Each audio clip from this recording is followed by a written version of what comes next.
বিসমিল্লাহির রহমানির রহিম। Hello everyone, আসসালামু আলাইকুম। কেমন আছেন সবাই?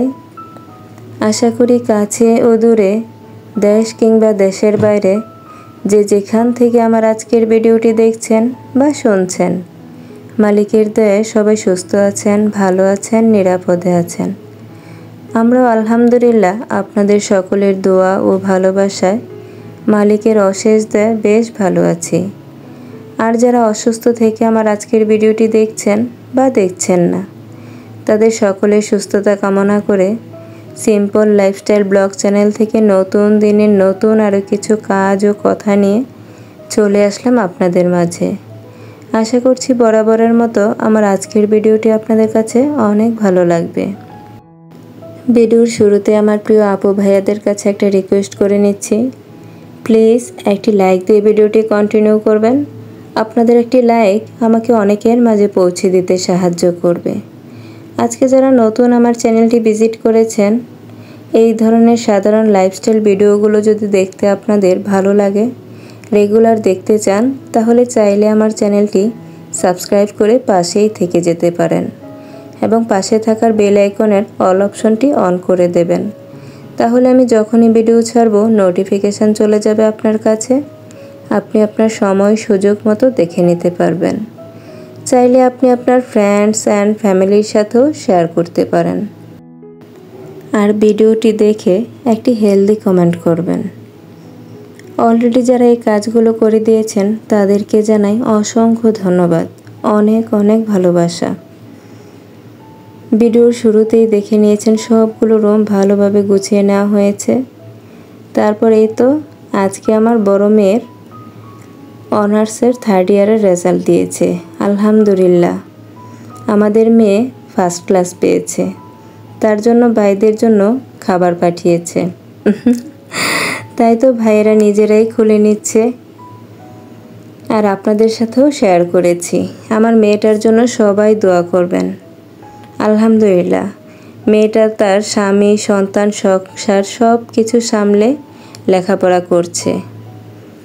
শ্বশুরবাড়ির সবাই অনেকটা সাপোর্ট করছে বলেই হয়তোবা একটু একটু করে এগিয়ে যেতে পারছে।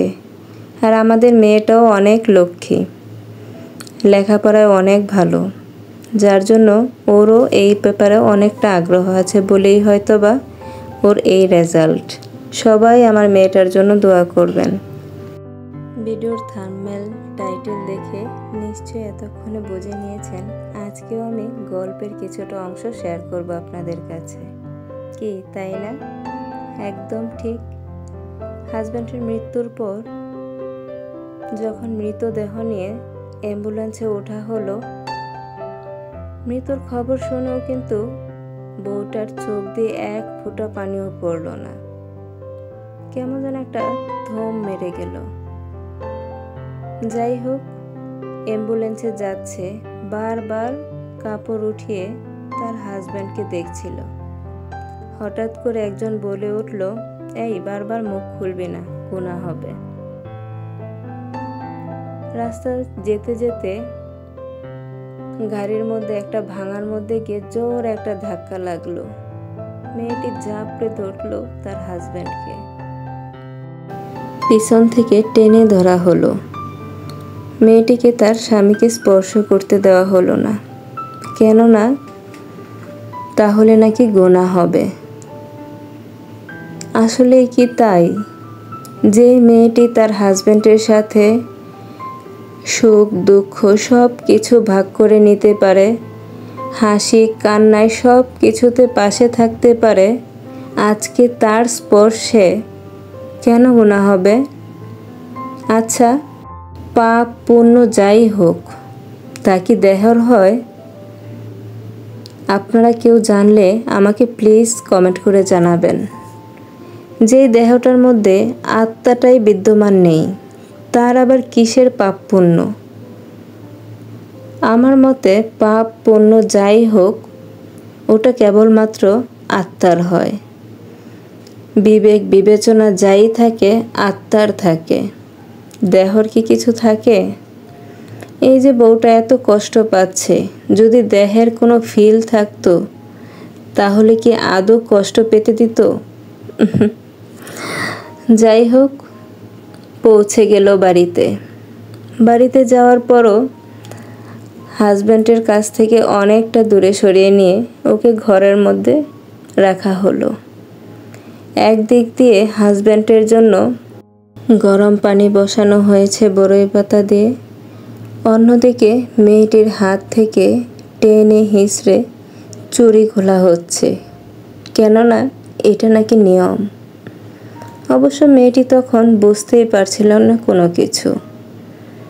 কেউ একজন তার নাক ফুল খোলার চেষ্টা করলো। নাক দিয়ে গড়িয়ে রক্ত পড়ছিল। নাক ফুলটার খোলা হলো না, খুলতেই পারল না।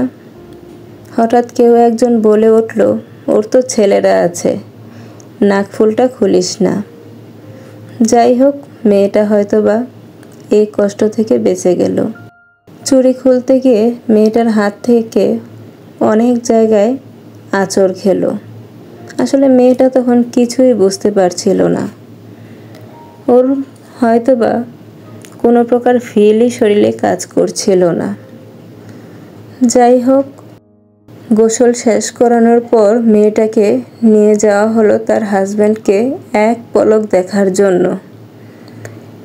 সারা জীবনের এই সম্পর্ক কি এক পলকে দেখা হয়?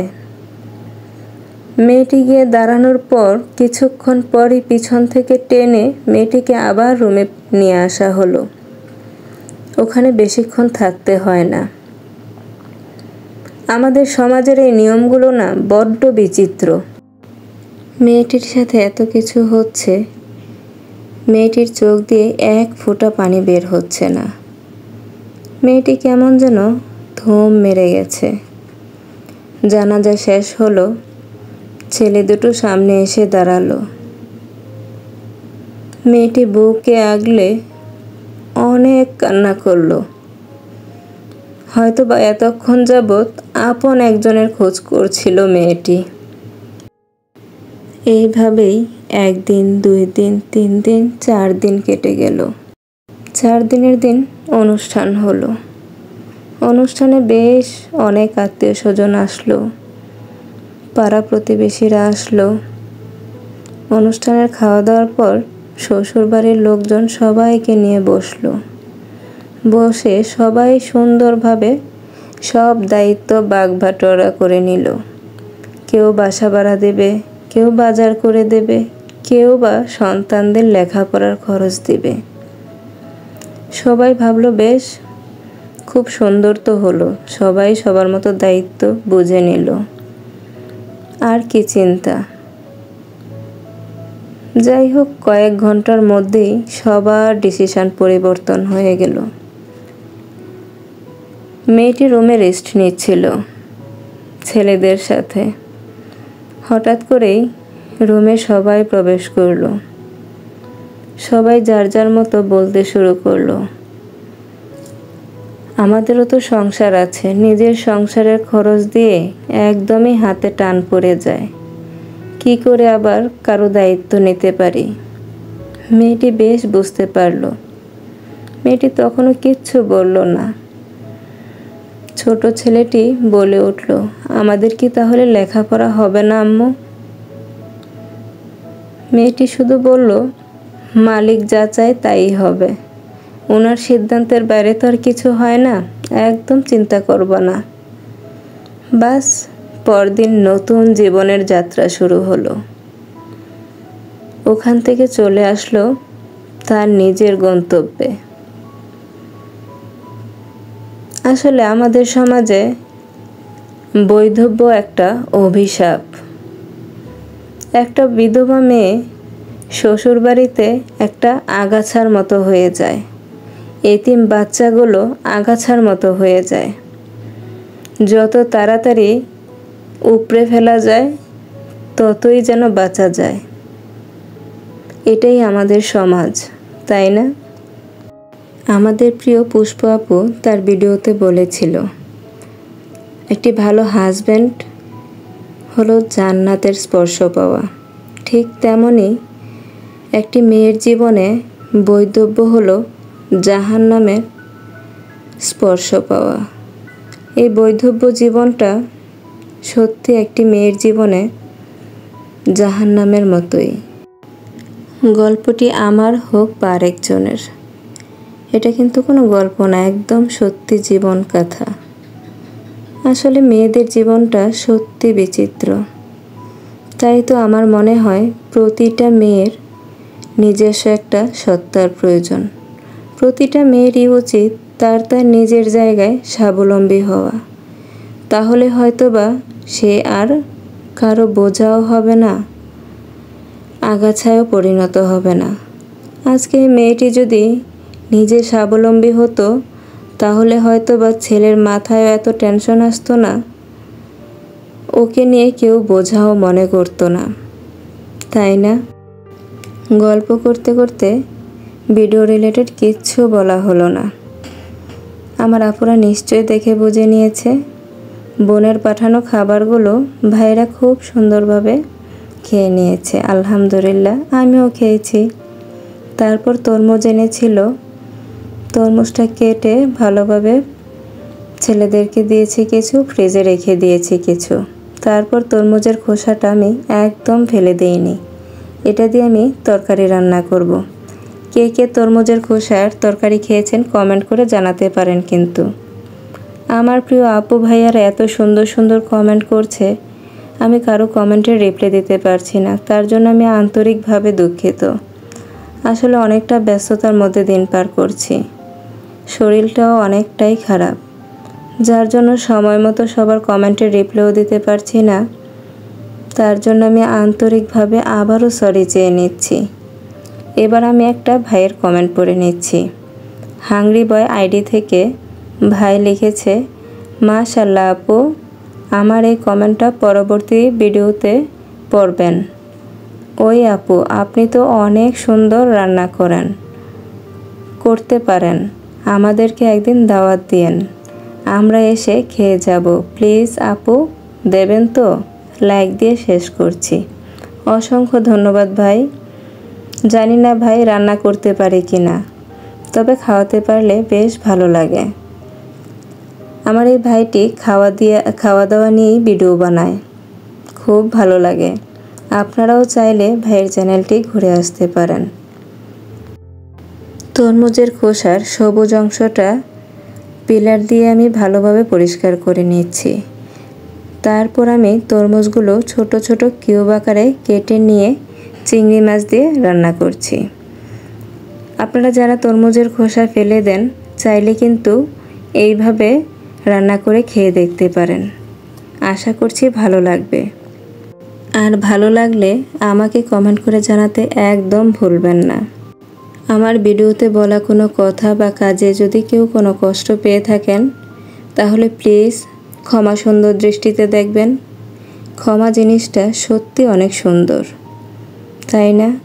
আসলে জানি না এই যে ভিডিওতে ভয়েস দিচ্ছি, ভয়েস দিয়ে এখান থেকে উঠতে পারবো কি না, এই ভিডিওটা আপনাদের মাঝে পৌঁছাবে কি না, তারও তো কোনো গ্যারান্টি নেই। প্রতিটা মুহূর্তই মানুষের শেষ মুহূর্ত বলেই চলা উচিত, আমার তো এখন তাই মনে হয়। আসলে একটা মুহূর্তেরও কোনো নিশ্চয়তা কেউ দিতে পারে না। এই জগতে একমাত্র সত্য হলো মৃত্যু। তাই সবাই প্লিজ সকল ভুল ত্রুটিগুলোকে ক্ষমা সুন্দর দৃষ্টিতে দেখবেন। আপনাদের সাথে গল্প করতে করতে আমার তরমুজের খোসা রান্নাটা কমপ্লিট হয়ে গেছে। নিশ্চয়ই দেখে সবাই বুঝে নিয়েছেন। আজকে আর রেসিপি আকারে কিছুই শেয়ার করিনি। আমার বুদ্ধিমান সকল আপুরা এত সুন্দর সুন্দর রান্না করেন, মাশাআল্লাহ, খুব ভালো লাগে। আমার সালমা আপু এত সুন্দর রান্না করে, তারপরে একটা রেসিপিও আমাদের মাঝে শেয়ার করে না। তার জন্য মাঝে মধ্যে আমার খুব রাগ হয়। তারপর আবার কি সুন্দর করে বলে যে আমি কোনো রান্না পারি না।